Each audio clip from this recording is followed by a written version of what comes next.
literária. Então a literatura ela surgiu restrita a um único departamento, né? O departamento de teoria literária, que esse nome teoria literária é um nome um pouco ambíguo, porque ali dentro, né, se faz, na verdade, o que os professores, as diferentes especialidades, etc., podem fazer. Né? Esse foi um negócio legal que eu tive lá. Você tem realmente uma liberdade muito grande, tanto na escolha de disciplinas, quanto na escolha de pesquisas, na escolha de projetos para orientação, etc. Acho que isso é uma coisa interessante que eu espero que seja preservada. Né? Eu acho que a questão da liberdade de escolha e da pluralidade de tendências, eu acho que são princípios absolutamente fundamentais, né? Para se manter uma universidade, particularmente uma área como a área de humanas, viva. Né? Se não se tem liberdade, se não se tem pluralidade, começa-se a comprometer, né? Praticamente tudo, eu acho. Né? Então, enfim, dessa maneira se conseguiu manter essa coisa. Mas eu próprio que fui, então, aluno das ciências humanas naquela fase ali, entre aspas, heróica, né, dos anos 70, e depois, então, de mais de uma década que eu voltei, quer dizer, tive longo tempo fora, né, fui professor na Universidade Federal da Paraíba, estive lá no Nordeste um tempo enorme, foi muito boa também para a minha formação e para a minha profissionalização, etc. Eu acho que realmente viver e ficar o tempo todo em São Paulo é uma coisa que nos reforma, né? A gente perde a noção do que é o Brasil, sem dúvida alguma. E daí quando voltei, eu sempre senti essa coisa de um certo empobrecimento, né? Quer dizer, o Instituto de Estudos da Linguagem, claro, muito maior do que era a área de linguagem dentro do IFISC, que eu tinha conhecido na graduação, ele justamente perdeu porque se burocratizou, né? Porque se especializou e porque se afastou um pouco desse ambiente, vamos dizer assim, que era um ambiente muito mais interdisciplinar, né, muito mais integrado e assim por diante. Né? E eu sempre, aliás, externei isso aos meus colegas e aos meus alunos, né? Mas não com nenhum saudosismo, não, né? Por questão de saudosismo, não, para mostrar mesmo uma espécie de diferença, né? E ou seja, que as coisas não são assim hoje, mas não necessariamente foram sempre assim. Talvez não precisem ser eternamente assim. Bom, dentro dessa questão, então, aqui de forma um pouco mais específica, nesse tipo de debate com os linguistas, que os linguistas sempre com uma espécie de pretensão, uma certa cientificidade, muitas vezes, né? Nem todos, claro, tem excelentes colegas e amigos linguistas, né? Mas nós sentimos no curso de letras, e o curso de letras acabou nascendo por pressão dos alunos. Quer dizer, os alunos faziam graduação em linguística e tinham dificuldades enormes, né, do ponto de vista do mercado de trabalho. Então, começaram a pressionar cada vez mais para se criar uma licenciatura, né, pelo menos. E essa licenciatura em letras foi criada, mais ou menos na ocasião em que se formou esse Instituto de Estudos da Linguagem. Mas essa graduação ficou muito marcada, mais da metade das disciplinas são disciplinas, né, de orientação vinculada à área de linguística. Então, o pessoal que gostava mais de literatura sempre se sentia um pouco tolhido, né, um pouco oprimido. E a gente tem essa discussão, né, entre as áreas, etc. Isso parece que acontece também em outros cursos, né, acontece em outras universidades, não é uma experiência tão original, tão única assim, da gigantismo. Mas de tal maneira que depois de muitas discussões, a gente criou um curso noturno, né, no final dos anos 90, que eu acho que foi uma boa experiência. Quer dizer, talvez a oportunidade não tenha sido a melhor, né? Foi um momento de diminuição violenta do quadro docente, né? De diminuição de recursos de toda a parte, né? Para a biblioteca, para as salas de aula, etc. Então, a gente criou esse curso no momento de adversidade, sem nenhuma contrapartida da reitoria, evidentemente. A reitoria não deu um centavo a mais por conta desse curso. Mas o curso se consolidou e acho que tem sido uma experiência desafiadora e muito importante para a universidade e lá para o nosso instituto.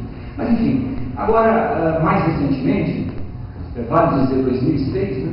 Mas é um processo que teve a sua discussão, a sua luta, foi uma luta verdadeira que nós tivemos em 2004, nós conseguimos criar um bacharelado de estudos literários, né? Um curso totalmente novo, com uma entrada muito pequena, porque as condições de ter um número enorme de alunos são difíceis nesse momento. Nós não tivemos nenhuma contratação para esse curso novo.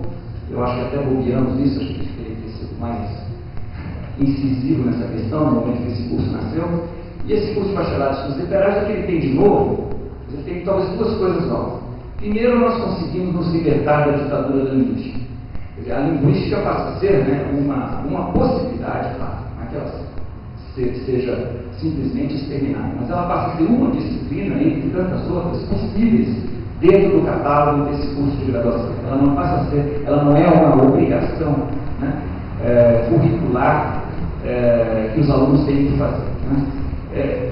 De outra parte, esse curso está voltado de tal maneira que quase metade do total da sua carga horária, prevista também para 8 semestres, ou seja, cerca de 4 anos, é obrigatoriamente constituída por matérias eletivas. Né? Sejam matérias eletivas dentro da literatura e do Instituto de Estudos da Linguagem, sejam matérias eletivas obrigatoriamente feitas fora do Instituto de Estudos da Linguagem, em outras áreas de ciência humana ou até mesmo em outras áreas de saber da Unicamp. Né? Quer dizer, o aluno vamos dizer, estimulado desde o seu ingresso a partir de um determinado momento, claro, isso vai aumentando, né, conforme vai ocorrendo a passagem do aluno, mas enfim, ele é obrigado a buscar essas disciplinas. Na história, na sociologia, na antropologia, na economia, na educação física, nas geociências, na biologia, onde for possível. E qual tem sido, quer dizer, isso os alunos têm gostado muito disso. Eles têm gostado muito. Eu fico muito contente que eu batalhei muito nesse curso. Eu, com outros colegas, né, cerca de 4, 5 colegas, cerca de 2 estudantes fundamentais naquele processo, que eram representantes dos pós-graduandos e dos graduandos no nosso departamento, que estiveram sempre apoiando a iniciativa, e o curso acabou acontecendo. Foi uma vitória. Mas o que acontece na prática? Por exemplo, um problema talvez que é interessante de se discutir às vésperas de mais um congresso da USP, que eu acho impressionante isso. Né? Quer dizer, quando os nossos alunos vão buscar essas eletivas, né, por exemplo, na filosofia, por exemplo, lá no curso de artes, né, temos institutos de artes que tem várias graduações, né, artes plásticas, artes cênicas, dança, né, midiologia, que é um curso novo, né, um curso da moda, lá na Unicamp, etc. Eles estão barrados pelas coordenações dos cursos. Né? Embora a legislação maior da universidade possibilite esse trânsito, mas na prática eles estão barrados. A coordenação fala, não, esse curso está reservado para os nossos alunos. Né?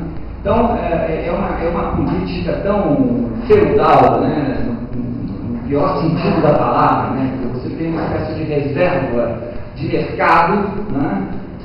Fechado para determinados alunos. Mais uma vez a aposta na especialização. Mais uma vez a alienação do ponto de vista do que poderia ser uma verdadeira formação universitária. Um alinhamento disso. E é impressionante, esses coordenadores se tornam pequenos chefetes, pequenos tiranos, né, que acham que estão fazendo um excelente trabalho de defender as matrículas para aquele curso para os alunos provenientes do vestibular daquela área. Né? E é bom, claro, se poderia discutir toda a questão de vestibular, de ingresso, etc., né, das próprias configurações dos cursos, mas eu sou cada vez mais favorável a que houvesse realmente uma liberdade de trânsito, né, dos alunos pelas várias disciplinas. Eu acho que vocês poderiam lutar, talvez, de forma mais veemente contra a instituição do pré-requisito. Quer dizer, para que serve pré-requisito? Pré-requisito pode servir, talvez, para certas séries de disciplinas muito específicas, por exemplo, na matemática, onde, evidentemente, muito provavelmente, para você ter cálculo 2, você precisa, efetivamente, de certos instrumentais, né, ensinados em cálculo 1. Ou, por exemplo, para o aprendizado de um idioma estrangeiro. Evidente que numa sequência de francês 1, 2, 3, 4, se a pessoa não tem nenhuma familiaridade com aquela língua, né, ela não vai conseguir acompanhar, né, a aula de um estágio mais avançado se ela não tiver o beabá, né, os rudimentos de iniciação naquele idioma.